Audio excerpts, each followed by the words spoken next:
And I know a lot of people are gonna be upset. It's just not predicated. It's not a real business. It's not about. What do you mean by that? It's not about selling tickets. It's not about drawing money. It's not about bites here and there. It's not a sustainable business.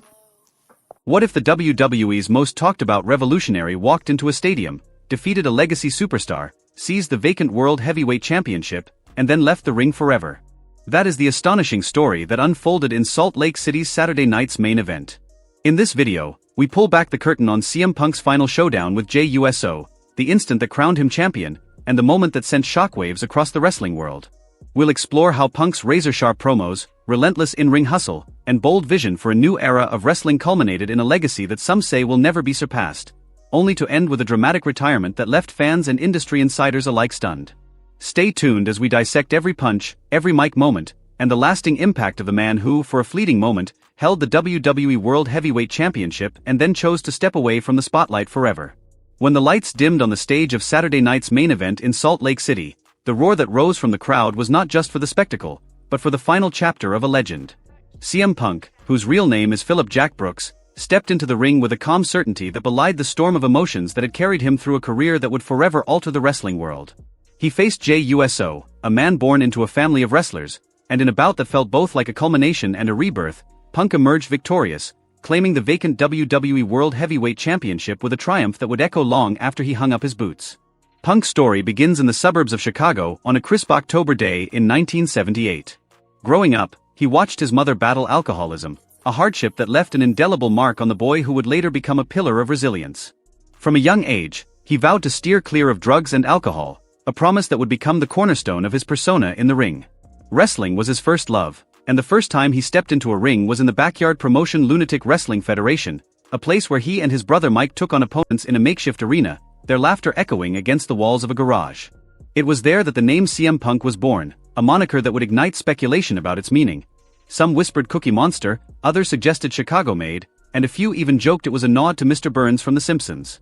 The man behind the name, however, always kept the mystery alive, offering different answers each time he was asked, until a court case revealed it stood for Chick Magnet, a secret that only added to the intrigue surrounding the character. The backyard beginnings soon gave way to formal training when Punk enrolled at the Steel City Minion Wrestling School in Chicago, where he met fellow future star Scott Colton, known to the wrestling world as Colt Cabana. Their friendship forged a bond that would see them as tag partners and fierce rivals in the early days of the independent circuit. Punk's home promotion, IWA Mid-South, became a crucible for his talent, with feuds against the likes of Chris Hero, AJ Styles, and Eddie Guerrero. His triumph as a five-time heavyweight champion was cut short when he chose to resign in protest of promoter Ian Rotten's mistreatment of his friend Chris Hero. That moment underscored Punk's willingness to stand by his principles, even when it meant sacrificing his own career, a trait that would define his journey forward. Ring of Honor presented the next arena for Punk to showcase his straight-edge ethos.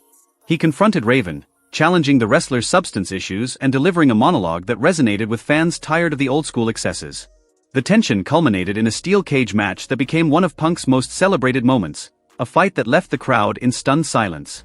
In addition to capturing the tag titles, Punk's brief detour into TNA was followed by a triumphant return to ROH, where he embarked on a series of matches against Samoa Joe. That bout would become a turning point in Punk's career, as the three-match series set a new standard for storytelling and performance on the independent stage. WWE's door opened in 2004, when Punk earned a tryout and was offered a contract that would eventually bring him to the world's largest stage. He was allowed to continue to stay in the WWE ring. He walked into the ROH World title match with a swagger that made the commentators pause, only to mock the idea that he was a small-tuned wrestler. Punk's straight-edge monologues and outspoken nature struck a chord with a generation that sought authenticity and relatability in their heroes. His early matches, such as his ECW championship victory, set the stage for the rise of a new era in WWE. In 2006, Punk began his tenure with the developmental territory of Ohio Valley Wrestling, where he captured the TV championship before eventually winning the OVW World Championship. When he transitioned to the ECW brand, he carried an undefeated streak that left a trail of exhausted opponents in his wake. He appeared on Survivor Series and Money in the Bank, moments that showcased his versatility as a performer and his growing popularity with the audience. In 2007, he was poised to compete in the ECW Championship tournament that would have taken place on Vengeance Night of Champions, but the tragedy that unfolded in the same weekend marked an abrupt halt to the event. Punk would later claim the ECW title after a victorious match against Chris Benoit in an alternate storyline, a run that lasted an impressive 143 days. The watershed moment of Punk's WWE journey came in 2008, when he was drafted to the main roster of Raw. With the Money in the Bank contract in hand, he would cash in 2 years later to seize the World Heavyweight Championship on his second week in Raw. That moment, a triumph for Punk's rebellious persona, cemented his status as a serious threat to the title scene, and it was quickly followed by a series of high-profile victories over Batista and JBL. He would even capture the Intercontinental Championship and the Tag Team Championship alongside Kofi Kingston, an eclectic mix that showcased his adaptability. However, while the titles flickered on his nameplate, Punk was never given a consistent, sustained run as the top heel or babyface, and the fans began to feel a disconnect between the man's status and his actual position in the storyline hierarchy. The relationship between Punk and Jeff Hardy would become one of the most riveting storylines of his career. Hardy's battle with addiction mirrored Punk's own struggle for sobriety and created an emotional narrative that resonated with the audience. The feud was highlighted during the 2009 Royal Rumble, where Punk preached his straight-edge society creed, and in the over-the-limit match against Rey Mysterio, where a loss meant shaving his head.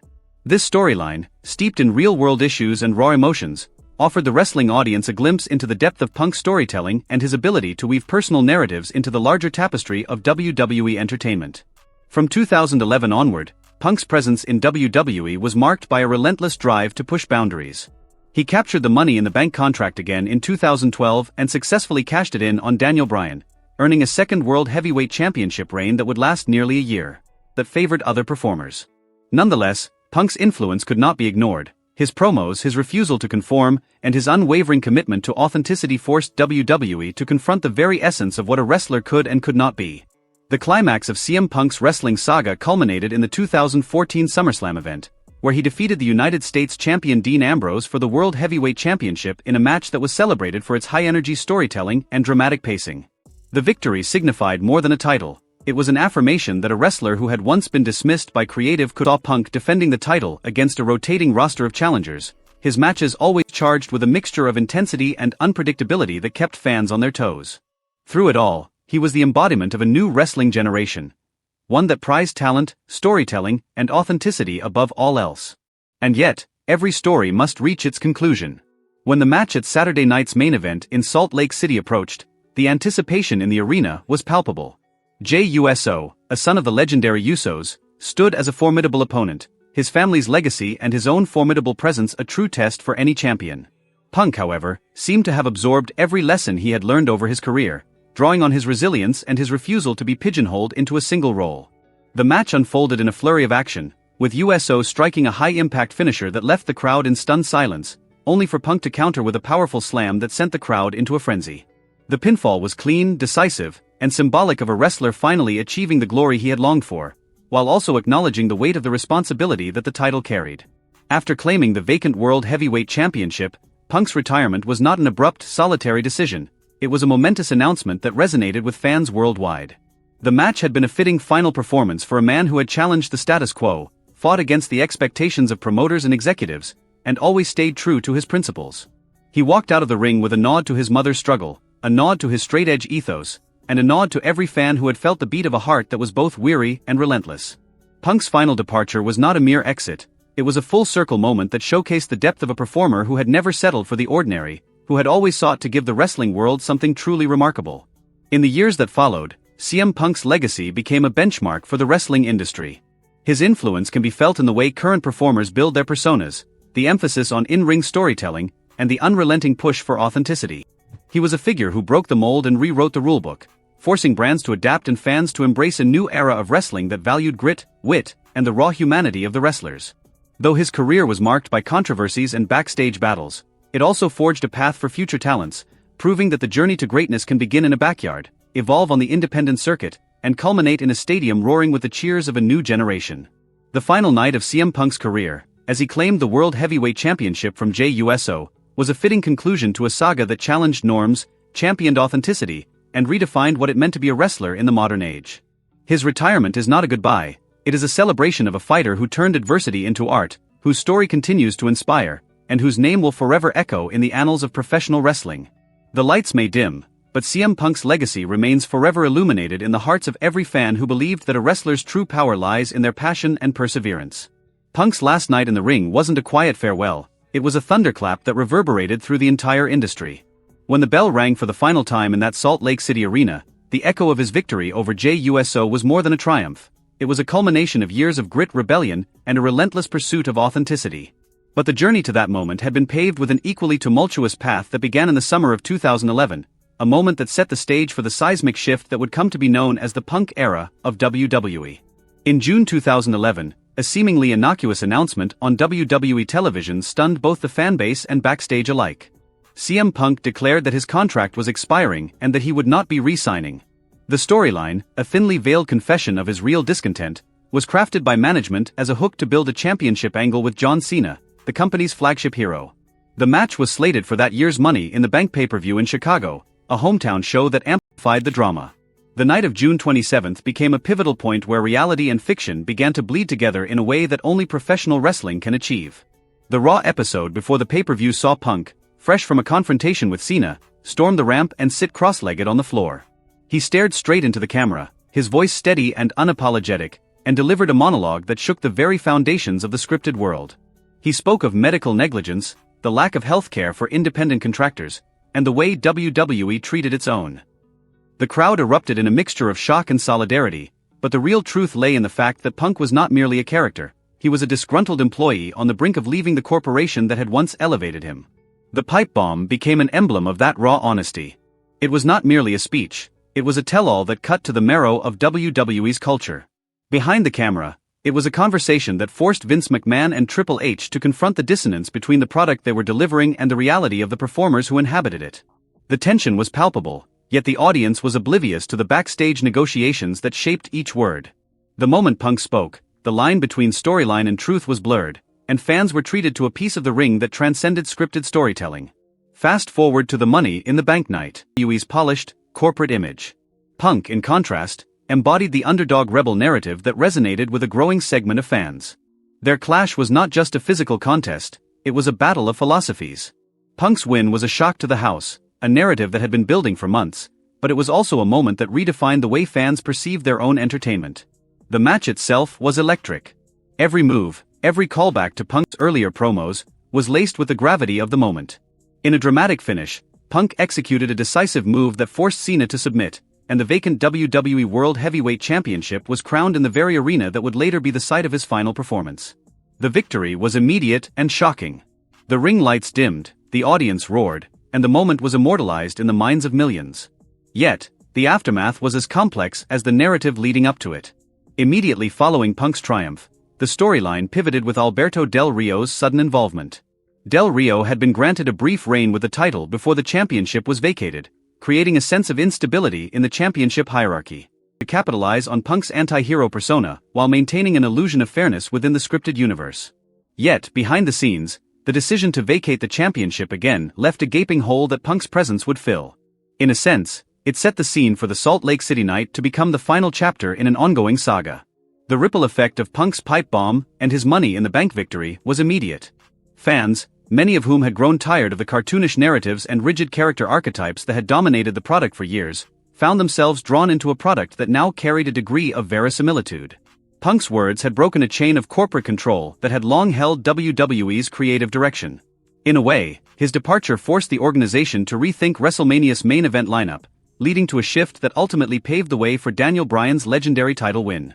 Had Punk not walked away from the ring at that juncture, many of those seismic changes might never have occurred. Punk's subsequent return to WWE after a brief hiatus was marked by a new aura. He arrived with unkempt hair, a visibly weathered demeanor, and a performance that seemed to drift through a series of predetermined moments rather than the electric spark that had defined his earlier years. The fans, once galvanized by his defiance, now watched him perform with an almost detached grace. The 2014 Royal Rumble became his final appearance. The next day, backstage, he announced to Vince McMahon and Triple H that he was leaving WWE for good. He went on to produce a tell-all podcast with Colt Cabana, where he burned every remaining bridge to the corporation, accusing WWE of medical negligence, and laying bare the systemic issues that plagued independent contractors. The fallout from that podcast led to a bitter legal battle that concluded with a victory for Punk and Cabana, but the cost was steep. Friendships frayed, alliances dissolved, and the industry's view of Punk shifted.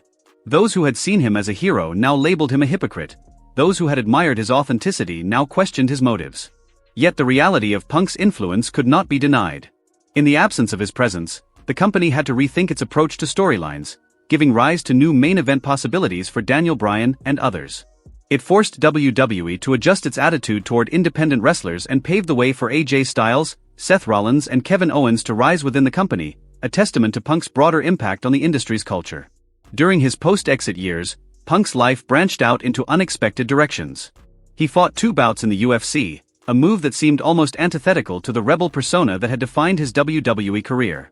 Despite losing both fights, he fulfilled a long-held dream, showcasing a different kind of athleticism that resonated with a new audience. He also delved into comic book writing for Marvel, taking on acting roles that saw him star in an indie horror film. These pursuits illustrated the multifaceted talent that Punk possessed, and they underscored his willingness to reinvent himself beyond the wrestling ring. However, the very act of reinventing himself did not erase the divisions that had emerged. When he returned to WWE in a capacity that involved Fox Sports as an analyst on a talk show, many fans labeled him a hypocrite. They saw him as a former anti-hero who had now joined a corporate media platform, contradicting the very principles he had once championed. To some, his return felt like a betrayal. To others, it was simply a new chapter in a complex career. Throughout this tumultuous arc, the core of Punk's legacy remains its duality. On one hand, he stands as a rebel who challenged the system from within, forcing a re-evaluation of the corporate structures that govern performers' health and compensation. On the other hand, his departure, the bitterness of the court case, and the subsequent fallout with former allies create a narrative of broken friendships and moral ambiguity. His story forces WWE and its audience to confront uncomfortable questions about the nature of storytelling, the exploitation of talent, and the thin line between scripted drama and real-life grievances. The final night in Salt Lake City, the day Punk lifted the vacant WWE World Heavyweight Championship, was not just an end, it was a moment of reflection on a career that had spanned decades, a testament to his indomitable spirit and a reminder that even the most entrenched systems can be shaken by the voice of a single individual. As the cheers faded and the lights dimmed, the echoes of that night would linger in the minds of every fan who had ever felt unheard. And as the years passed, the conflict between rebellion and the corporate machine. The final night in Salt Lake City, when CM Punk ascended to the vacant World Heavyweight Championship and then stepped out of the ring, served as both a culmination of his relentless rebellion and a testament to the power of authentic voice in a heavily scripted world. An echo that will continue to resonate with fans who cherish the unfiltered human story behind the spectacle, reminding us all that a single individual's truth can shake even the most entrenched corporate machinery.